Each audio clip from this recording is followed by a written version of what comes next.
යුද ශක්තිය හීන වීමෙන් LTTE සංවිධානයේ දැඩි අර්බුදයකට ලක් වෙයි. ආරක්ෂක හමුදා එල්ල කරන දැවැන්ත ප්‍රහාර හමුවේ ත්‍රස්තවාදීහු ඉතා සුළු ප්‍රදේශයකට කොටු වී සිටිති. සැපෙව් මාර්ග රැසක් අවහිර කිරීමට ආරක්ෂක හමුදාව සමත්ව සිටිති. පිරිස් බලයද හීන වීමෙන් LTTE දැඩි දුෂ්කරතාවට පත්ව සිටී. විවිධ උපක්‍රම භාවිත කරමින් හමුදා ප්‍රහාර වළක්වා ගැනීමට LTTE ක්‍රියා කරයි. ඉන්දියාවේ චෙන්නයිහි පළවන කුමුදුම් නැමැති දෙමළ පුවත්පතක් සමග සාකච්ඡාවට එක් වූ LTTE දේශපාලන අංශ නායක පී නඩේසන් ප්‍රහාර වළක්වා ගැනීම සඳහා මැදිහත් වන ලෙස තමිල්නාඩු ප්‍රධාන අමාත්‍යවරයාගෙන් ඉල්ලීමක් කර තිබේ.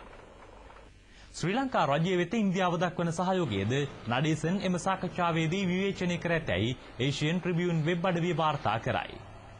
ත්‍රස්තවාදය පරාජය කිරීමට ජාත්‍යන්තර ප්‍රජාව ශ්‍රී ලංකාවට උපරිම සහාය පළ කොට තිබේ. එම තත්ත්වයද LTTE බිඳ වැටීමට ප්‍රබල හේතුවක් ඇතැයි වෙබ් අඩවිය පෙන්වා දෙයි.